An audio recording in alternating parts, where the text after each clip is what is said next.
What's up, everybody? Welcome back to Saturdays in the SEC, episode 110. Last time we joined you folks, we had a 12-team playoff format decided, and now we have a 14-team playoff starting in 2026. Before we ever even step foot into a 12-team playoff, we don't have any details as far as the structure of that 14-team playoff. A format has not been decided yet. Um, that's still kind of in the works at this moment, but we do know that starting in 2026, we'll have a 14-team playoff. Um, you know, we've talked obviously over the past several years about playoff, expansion, and I think a lot of people have been in favor for it, but to a certain extent, you know, I was listening to Josh Pate talk about this. He's kind of been against it for the most part since the beginning because of that slippery slope you get on of you start going into expansion, and then it's like once you get going down that slope, there's just no end in sight. And I feel like we're kind of in the early stages of that for the most part. We jumped from 4 to 12 obviously this year, and I do think it's going to be exciting, but um, it seems like we're on that path to headed to where it's just going to be so bloated and not really, I think, what a lot of us want college football to be going forward. And because, you kind of know that the people in charge of college football, the people behind the scenes right now, they're not going to stop at 14. It's going to go to 16 and 18 and in the 20s probably. So obviously it's a crazy time right now. Like I said, it wouldn't shock me if we have more expansion in the near future. But I wanted to get your thoughts on that. Obviously, the conference realignment of situation, kind of took another twist today, if you will, with Clemson suing the ACC over exit fees, over an exorbitant amount of exit fees. Obviously, the ACC has the grant of rights deal with ESPN through 2036, so those schools are technically locked in on that grant of rights deal until then. And the exit fees are, I believe, over $100 million. I think it's $140 million for Clemson, Florida State, teams like that. So they filed a lawsuit and basically to get out of the ACC. That's what they ultimately want, to leave the ACC and look to join, one of these big two, the SEC or the Big Ten, because that's where the money is in where the money is now and in the future. They actually agreed with the 12-team playoff, the revenue sharing model for the 12 and the 14-team playoff. And I believe the SEC and Big Ten are going to get, I think it was 58 or 59% of that total revenue. And then the ACC and some of the other conferences were going to be around 30%. So obviously it's a huge, huge difference when you're talking about this amount of dollars. So it makes sense to why some of these, big, big players in the ACC want to look for a different landing spot. So I just want to get your thoughts on the playoff scenarios, and then also how this conference realignment is shaking out. All right. So going back the last 25 full college football seasons, I'm going to read the team names, and I'll get where I'm going eventually. You strap in. So Alabama, back-to-back to whatever. Georgia, Clemson, Penn State, Miami, BYU, Oklahoma, Penn State, Miami, Notre Dame, Miami, Colorado, Washington, and Miami shared. Georgia Tech shared with Colorado. Alabama, Florida State, Nebraska. There's another repeat. Florida, Michigan, Tennessee, Florida State, Oklahoma, Miami, Ohio State, LSU, USC, Texas, Florida, LSU, Florida. So there's some close back-to-back. Alabama, Auburn, Alabama, Florida State, Ohio State, Alabama, Clemson, LSU, Alabama, Georgia, Michigan. So that was the last 25 college football national champions. What you didn't notice 20 years ago is 25 years ago is there's not many repeat teams. So the expectation for your team to be there every single year and your team to win a national championship and nothing else wasn't as normal as it is in today. Nick Saban has done a great job for college football, him and Kirby Smart both, but in a way, it's like they haven't, in no way have they ruined college football, but they've changed college football in the way that people view it and the way that fans view it, because they've seen at Alabama and Nick Saban it get done where you constantly are competing for a national championship or winning it every year. And the same thing at Georgia now with Kirby Smart. And it's teams and people are so eager to get that. And it's like they think that just because they win 10, 11 games, but they don't win a national championship or a conference championship, that they're a failure for a season, that it's a crappy season. And so it's just going to continue to expand. The yearn for championships and nothing but it has not ruined, but it's changed the game in the way that college football operates now. Because yes, everybody wants to win a championship and you want to be a champion in life, whatever, yada yada. But the game of football and the pride in playing it and being able to play it and the ability and the gift that you have to go out and play the game is limited. You only get so many. Even if you play till you're 45, like Tom Brady, the game is going to end one day.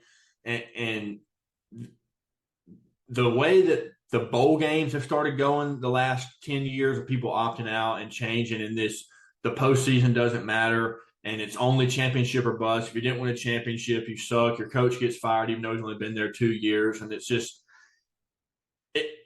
this is what it's the aftermath of that, I feel like, because they're trying to do what they can to make the later parts of the years and make teams play more meaningful games. But every game that you play is a meaningful game because you're getting to play it. I'm getting on a soapbox here, but what I'm saying, what I'm trying to put into words is, yes, championships are nice and everybody wants to win a championship, but only one team can win a championship every year. That's obviously that's the reason that you're fighting and playing, the game. That should be your goal, but only one team gets to do it. You've got to take other things away from then just being playing. If we don't win a championship, we had a bad year, or I suck, or I'm my team sucks, or whatever. It's changing the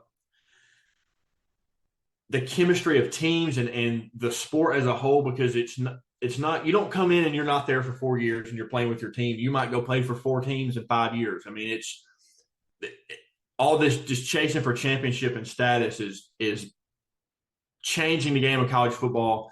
And if they continue to allow it to affect it at the level that it is right now, and then keep expanding teams, letting them in, it's just going to water down and dilute the content. And I'm getting real nervous that college football and the higher ups, I know that they know what they're doing and they have their finger on the pulse, but it's starting to feel like they're just they're worrying about dollars and not the content itself, and not ruining it and diluting the content. Because if you give too much, you dilute it and it no longer becomes must-see TV, because you can see it anytime you sit on the couch. So it's starting to worry me a little bit.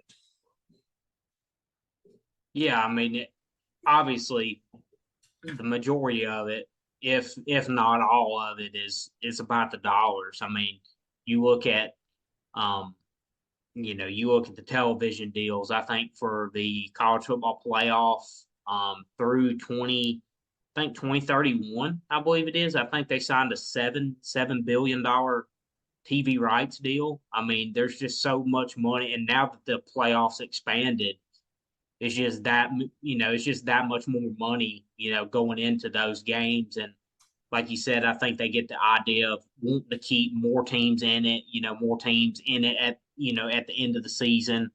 And while that may be the case, it does devalue some of your high marquee games, like winning the Orange Bowl, winning the Rose Bowl, the Sugar Bowl, the Cotton Bowl, that used to mean something. Even if it wasn't the national championship game where it was being played, just winning that bowl game, it used to mean something. That's a season-defining moment. Now it's just, oh, whatever, we're playing in the Rose Bowl, but it's not for a playoff game. Screw it, I'm not playing, I'm opting out.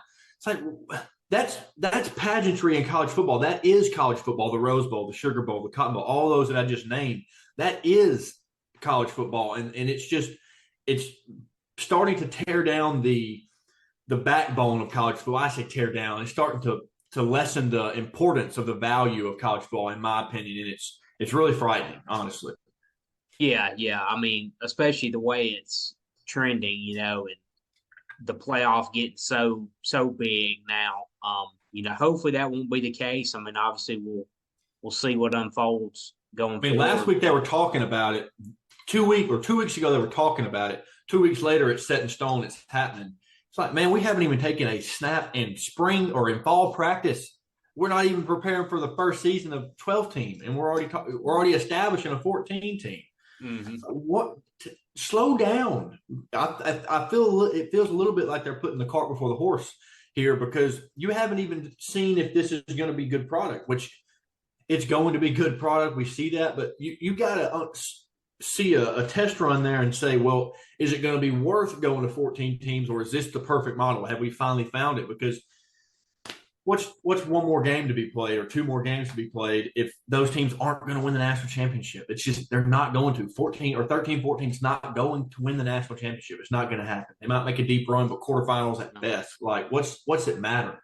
I feel like it's just, I don't know, man.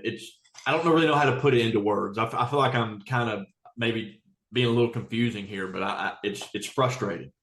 Well, I think too, in a way, obviously it may not get to 64 or 68, but Yeah, like that's this isn't like you can't run a college basketball model in college football. Like the model that they run in college basketball, like that works for basketball, and there's more of a chance of a team, a Cinderella making a deep run. Even a Cinderella never wins the title, though. They may make a run to the Final Four or Elite Eight or whatever, but that's a totally different game. Like it's two totally different things. Like that's And you not can going to play happen. multiple games in a week. You can't play multiple games in a college football season, so it's not even feasible to have that many. You know what I'm saying? Like, stay within reason. You know. Well, I feel like too in it's obviously two totally different sports, but I do feel like the talent is more evenly distributed a little bit. It's getting that way more so in college football because of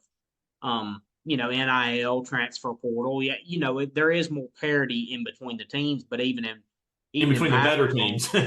Yeah. So but anyways, yeah, hopefully it doesn't get too bloated, I mean, I don't want to see it get insane, because then, like you said, then it just significantly devalues the regular season, and your Alabama Georgia games in the regular season or whatever are not going to really mean that much, because they're likely going to play again. Like they're both going to be in a 14 team playoff. So I mean, and they could.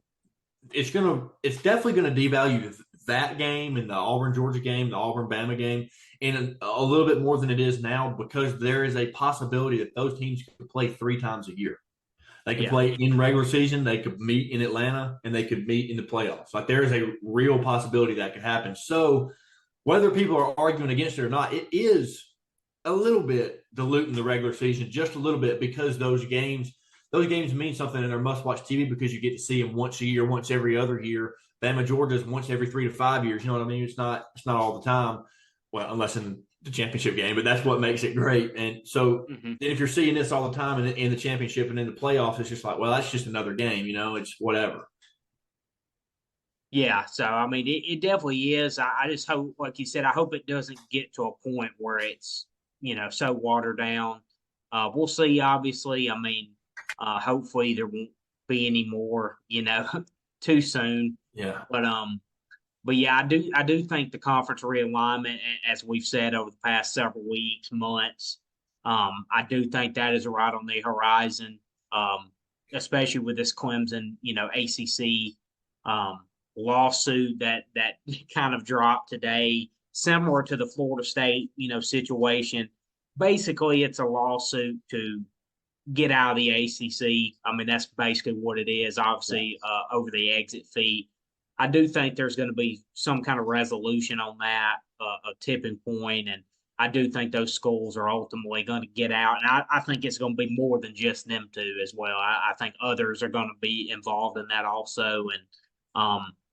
And it would not shock me at all if the ACC has a similar fate as like what the Pac-12 saw. I mean, before all is said and done, because I do think we're on that trajectory of getting the two power conferences and that pretty much being it. Now there may be some other conferences, but we're really even to the point now to where it's the SEC, Big Ten, and everybody else is so far in a distant third. And then obviously, if this comes to fruition with the ACC and some schools like Clemson and Florida State, it's just only going to widen that gap even more. So I do think we're on the verge of something happening. And like I said, I would not be shocked at all if it doesn't come, this spring, this summer, probably before football season, because it looks like we're getting to that point with some more conference realignment. I mean, yeah, we are sitting here. I'm sitting here complaining about the 16 team, and we realistically may never see a 16 team playoff. Like we may see the break off and the combine of the two major conferences and the however 60 teams, however much we're talking about, and then everybody else, the great divide, what everybody's talking about in college football right now. We may see that before we see a 14 team playoff. Like realistically, that could happen. But I'm just spitballing an idea here. Everybody pretty much assumed and agrees nowadays that the BCS computer model got the teams right majority of the times. Wouldn't you agree? At least the top four teams. Then there was an argument about 1 through 4. There's always an argument about 1 through 4, and they're always valid, legit arguments, and they all hold water. How about screw the committee, bring back the BCS, top 14 teams in, top 12 teams in. I know we've talked about that before, but I mean, we're getting to the nobody was arguing about the top 15 teams. You know what I mean? It's like all those teams deserve to be somewhere in that order. Mm-hmm. Take the human factor out of it, put back the analytical of what they used to choose, of why the computer chose these teams and things like that, and run it that way. Then there's no human factor in it anymore, and then boom, we're ready to roll. And it makes the season matter a little bit more because you never know how that computer is going to affect that game, like what numbers from that game is going to change your ranking and your totals. Just a thought. What's your thoughts on that? Yeah, I like that for sure. I mean, I always thought the BCS poll did a really good job. I'm trying to look up the format to that. I want to say I think there was 3 factors going into that. I think obviously there was a computer component, and then I think there was a partial, like a third of a human component as like a ranking, a poll, and then you had the computer model, and one. I think it was coaches. Was it coaches poll? Maybe it was something along those lines. They had a couple criteria, and it was put into the BCS formula, honestly. So I think there was a little human. Let's see. So it was. I'm trying to think. Poll average, strength of schedule, team losses, quality wins. Okay, I'm trying to. I was trying to find the exact formula, but anyways, I did think it did a really good job. Honestly, I mean, not 90% of the time. Obviously, there was always debates over who should be 2 or 3. Obviously when it was just the top 2, but I would love to see that. And at worst, I would love to see. They're probably not going to do this because they love auto bids. They want, everybody wants a seated table. Everybody wants a spot at the dance, obviously. So we're going to get auto bids, I'm sure, with 14, just like the 12. But I would be in favor of just keeping the top, just select the best 14 or the best 12 or whatever, like I want to see the best product. No offense. And I think, Tulane's a good team and everything, but they don't have any business being in 99% of the time. I agree. I mean, there may be a year or here and there where maybe they are one of the best 12 or best 14, but I don't think there should necessarily be an auto bid for the highest ranked group of 5. What if it's a 3-loss team? Do they really deserve to be in? I mean, not really. So, yeah, auto bids are whack because majority of the time, the teams and conferences that are getting the auto bids, those teams are going to be there anyway, majority of the time. So just do away with the auto bids. Just Yeah. they're not necessary, because those teams that you're giving the auto bids to, you're giving them to them because they have the power to say, hey, we're getting auto bids, we're out of here. And so they're saying, okay, well, we'll conform because, you make all our money, all this stuff. So those are the teams that's getting it anyway. Yeah. So just what does it matter? Yeah. It drives me nuts, dude. Regardless of, 12, 14, at the end of the day, the goal of any playoff format or any postseason format is to determine the champion. And in my opinion, if your sole purpose is to determine the champion, have the best teams in there. Like don't give a That's seat it. at the table Yeah. to somebody who really doesn't deserve it. You know what I'm saying? Like the point is to determine a champion. Let's put the best 12, 14, 16, 80, whatever. Like, let's put the best teams in. And Yeah. so I would like to see that, in my opinion. That would be the best product. But obviously, it's probably not going to happen. But I'm more in favor of the less auto bids we have, the better in my mind. Amen. There's no need for them.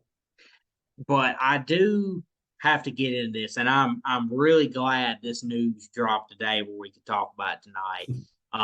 Just from hearing people, and this is no like groundbreaking news or anything, or the part I'm about to say, but I think we're going to be in for a very interesting spring portal window. And we always, anytime the portal opens, it's going to be interesting. There's going to be some chaos, of some surprises.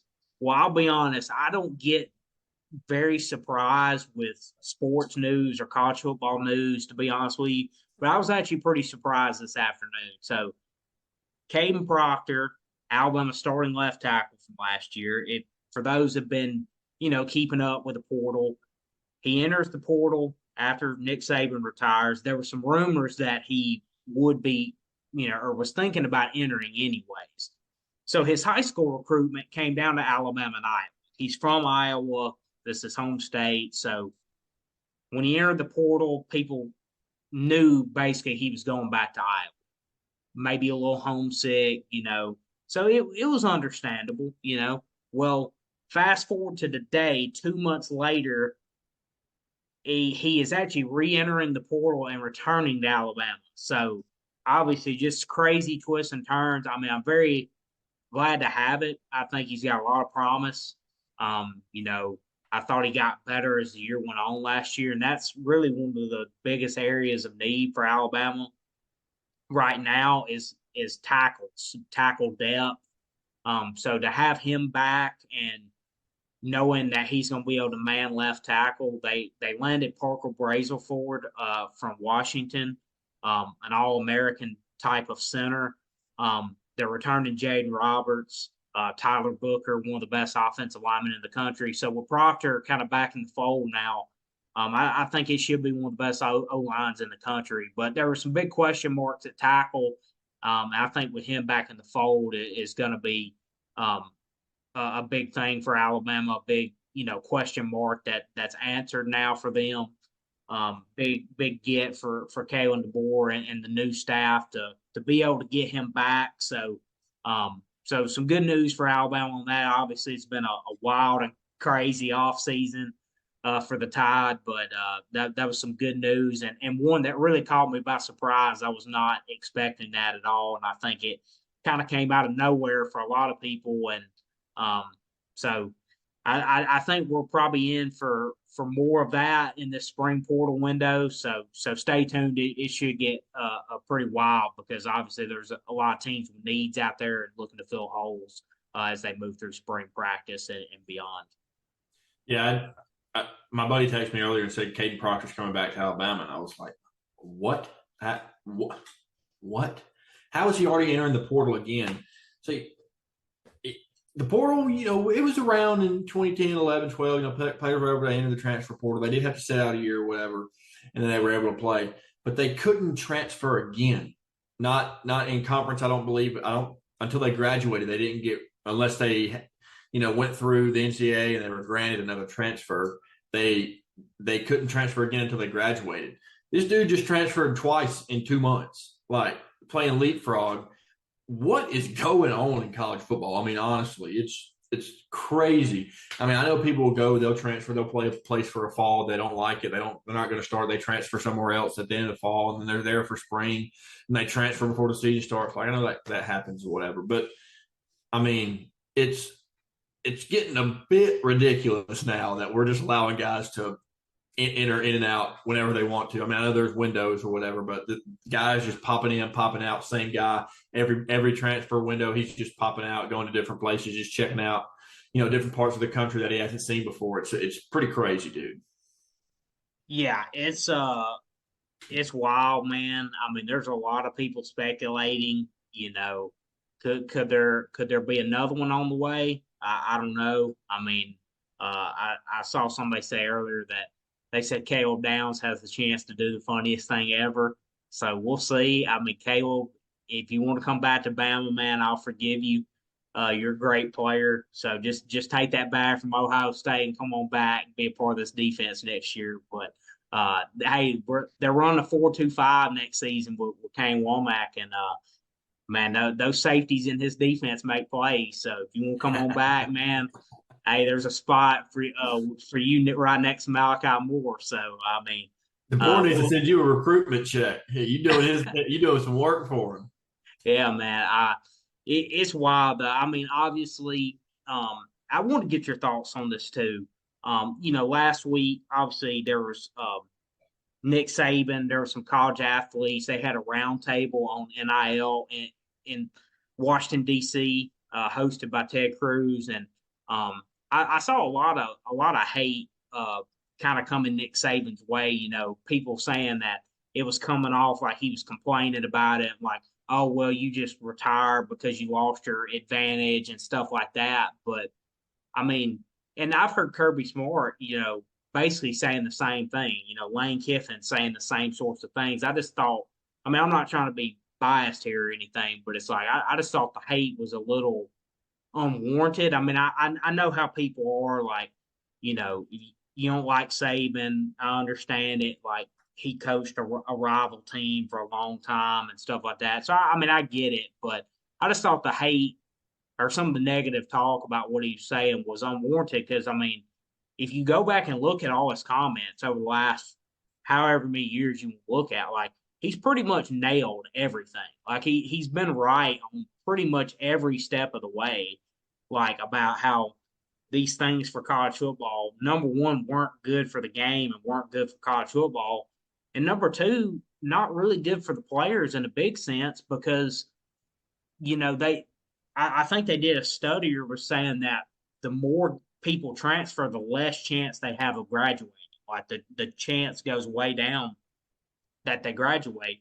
And what Kirby Smart was saying over the last week or two was just like, it really, all these transfers and stuff, it hurts their development, not only, as I was saying, like, not only on the football field, but also in the classroom. And because they're always constantly on the move and never can really get settled into a certain place. So I think, I think Saban's been pretty much right on everything, throughout this whole process. I just thought the hate was a little unnecessary, honestly. And I get where people are coming from. Like, I get what their takes are, but I did think it was a little unnecessary, because I mean, it's not like the guy hadn't been right about this whole situation going on in college football. Yeah, I don't get the hate either. I mean, I see where it's coming from a fan standpoint of, you don't like the guy or whatever, but that if college football had a logo that had someone in, like the NBA has Jerry West, MLB has Harmon Killebrew, or I believe that's who the MLB logo is believed to be designed after, is Harmon Killebrew. If a college football had a logo with someone like that, a silhouette of someone, it would be Nick Saban, 100%. This man has so much money that none of us here can comprehend how much money this man has. He could literally go and do anything that he wants to do. He's retired. He does not have a job anymore. He can do whatever he wants. And he chooses to go meet with government officials to help the betterment of college football. And people are getting mad about it. He's about the only one that's going to have a real chance to make a big difference because of the knowledge, his pedigree, who he is, the everyone respects him. and no one's going to laugh in his face. You know what I mean? He has experience in this. He knows what he's talking about when it comes to all this. He knows the ins and the outs of it. He's been in it for 40 years or however long. He truly just loves the game of college football and does not want what we're talking about it to be diluted or watered down or the content to go away. He is doing his damnedest to save what he thinks and what he knows is college football and loves about college football, and people are giving him hate for it. But those same people that are giving hate are the same ones complaining and begging for an answer about the new age of college football because they don't like it, yet they're complaining about Saban, which is exactly what he's trying to do. So, yes, it might not be the face that you want doing it, but it's the perfect man to be doing it, and he is doing what everyone else is complaining about. He's putting it into action, and he's getting it done. Yeah, I mean, like I said, I think he's pretty much nailed everything to this point. So, I do think, I mean, obviously he took advantage of the rules that are in place, just like a lot of the top coaches have. Like, I mean, you have to play the hand you're dealt and stuff. So obviously, he used the portal and NIL to his advantage every chance that he got. But at the same time, like, that's not like he knows as well as everybody else knows, like, this isn't great for the game. Like, it's only, I mean, It's obviously, not sustainable. It's just yeah, it's not. not sustainable. I mean, obviously, it's great that players are getting money and getting paid for their, obviously their name and image likeness. Like, they're getting paid because they bring a lot of money in. But at the same time, like, it does benefit some players, but on the other hand, it hurts. I think it ends up hurting a lot of other players too, because nobody talks about the people that transfer and end up not getting picked up or you know, going somewhere less or falling in a worse situation. Like, those people are never talked about And because that's the majority. yeah, that's a majority. Like, we only hear about the stars, the big name guys, like the household name types. Those are the ones that everyone's focused on, but that's not the case. That's not the same for everyone. Right. Um, there's been a lot of guys enter the portal and never get picked up or what have you. So, or like I said, land in a worse situation they were at before and maybe never even get a chance to play. So, um, yeah, it doesn't always mean it's a good thing. And so we'll see. But I just thought the hate was a little unwarranted just because of who it was. I'm like, but if it's anybody else saying it, nobody else gets that kind of hate. But when it comes from him, but I think now that he's out of coaching, I mean, obviously his voice carries so much weight. So I am hopeful that he will be able to make some positive change and help in any way he can. Obviously, he has the platform and the voice to be able to do that. And knowing him, that he will take advantage of that and do anything he can to, help the game overall. Because I mean, Oh I yeah. do think that's a big thing for him. Like, as he said last week, like, the college football that he's known, that he spent 50 years coaching in, like, he no longer recognizes it. It's not what he grew up in, and it's not what he loved about it, obviously. So, Right. anymore. So, And we've I said do that think same thing over and over again. It's not what college football, not what we grew up loving and falling in love with. It's not the same game we fell in love with as kids that made us want to do what we're doing now. Obviously, we still enjoy doing it, yes, but it's not the same game as it was that made us have the love and passion that we have now for it. And I'm grateful that Saban's doing whatever he can to try and get it back to that as much as he can. Well, I do want to say this too, since we're kind of on the portal. Josh Pate was he tweeted out earlier just to give people a little hint of the potential chaos that's coming for us. He says, let me find that tweet again one second. Yeah, so Kadyn Proctor returning to Alabama isn't even the top three of the wildest portal rumblings I've heard this week. Utter chaos awaits post spring, is what Josh Pate's saying. So just stay prepared, stay locked in on the portal. Do you have any insight of who he may be speaking about?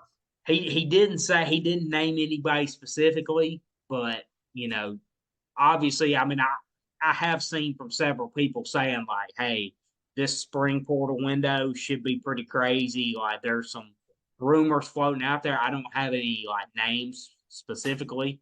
I mean, this one with Proctor caught me off guard. Like, I didn't expect that.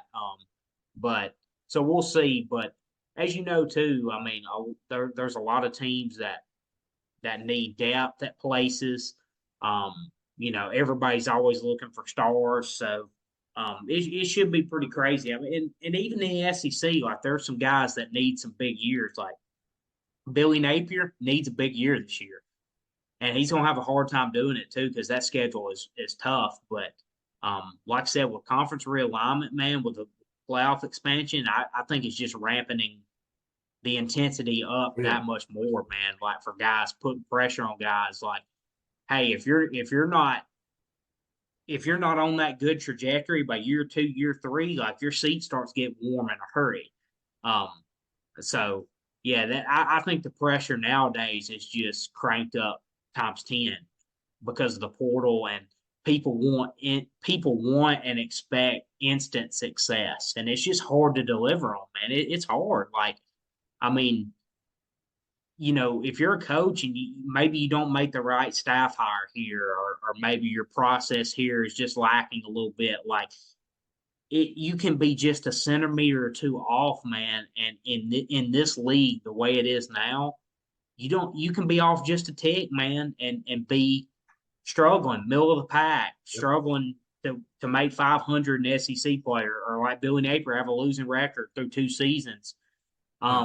It's Goes back tough, to what I man. was Like you saying don't have earlier. to be off much, man. Yeah. A tiny margin for error right now, and Yeah, there's it's the, guys that it's the need big yearn for years. championships. A championship or you suck. I mean, it's exactly what it is. That's what it's become. Yeah, and I think too some of the instant portal success for some of these coaches has almost ruined it for other coaches because a coach wants several years to build his program, but you know the uh, the people in charge are like, well, look at so and so, he built his up within a year. Look at his team. So I do think it's made it that much harder for some coaches, that are maybe struggling, that are in the middle of the pack, or at the back half of the conference. So, yeah, it should be wild and crazy, man. That's what we love about it, though. I mean, it does make it fun for us to cover, certainly. Oh, absolutely. But yeah, so I would expect a pretty wild portal window, and um, yeah, can't wait to see what happens, obviously. But that's kind of just what we've come to expect in the modern era of college football. Yeah, expect the unexpected for real. It's because it's going to happen. It's no longer expect the unexpected. It's expect the expected. Yeah. So, but I gotta ask you, kind of before we wrap it up here. Um, I say your Vandy Boys hat. Is that a little signal to Clark Lay and the boys gonna make a run at the top of the SEC this year, or? See, sadly, no. The Vandy boys, that Vandy boys, the saying, Vandy boys term, whatever you want to call it, slogan. It is their baseball team. So that's about the only thing they're good in, and they're really good in it. And I don't know when it started. It was earlier on in the Tim Corbin days at Vandy, but they started their Vandy boys, and it's just the type of person you got to be to play at Vandy, and just basically stuff like that. And, the stuff they go through, and they'd probably be pissed seeing me wear this because I don't go through any of the stuff they go through, but whatever. It's a sick hat, and I love it. I love their baseball program. Obviously, Auburn till I die. I'm an Auburn fan, Auburn baseball fan, over Vandy all day. But I did go there. I did go to the Vandy game last week with one of my buddies.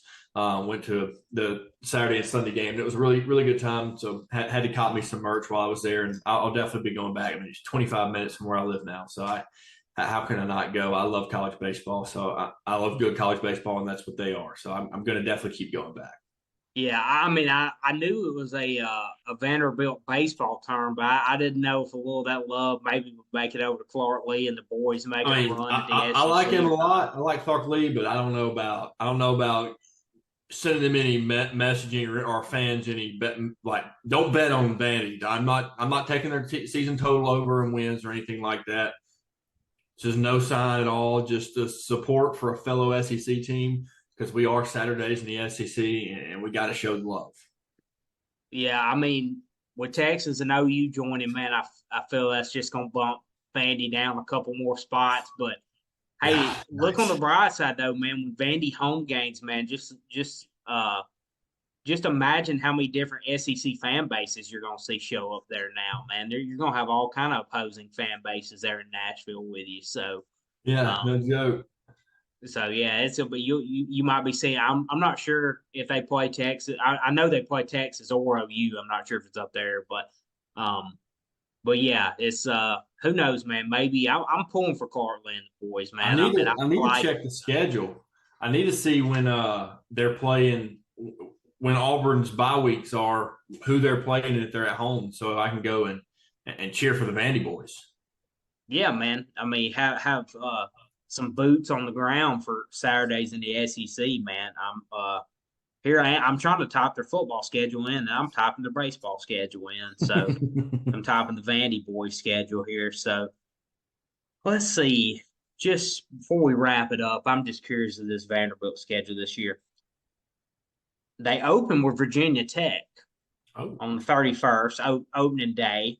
at Nashville. At Nashville. Oh, man, you get to. I don't know who Auburn plays on October 5th, man, but you got a chance to see Kalen DeBoer and the boys rolling into town on October 5th, man. Auburn's got the Bulldogs at Georgia that day. I'll be locked in. Oh yeah, nah, man, you have to you have to be locked in on that one for sure. But uh, oh man, Texas on October 26th, rolling into town. They're at Auburn with the following week. South Carolina's up there and Tennessee's up there, so they got a pretty good home schedule this year. Who Man. do That's they pretty good. play on October 12th? They're at Kentucky, Dang. Well, that's not which too is far from me. I still might not could too go to far that from game. me. But Yeah, that's not too far from me at all. no, but that's a pretty decent. Oh, okay, they got South Carolina on the ninth as well, but they got a pretty good home schedule this Do year. I they mean, play South Carolina at home on the ninth? yes. Okay, I Mm-hmm. could go to that one. That's Auburn's second bye week. I could go to that one. So See yeah, some SEC ball, baby. that's a pretty good home schedule though. You look at Virginia. I'm not sure if Virginia Tech may be a neutral side. I don't know.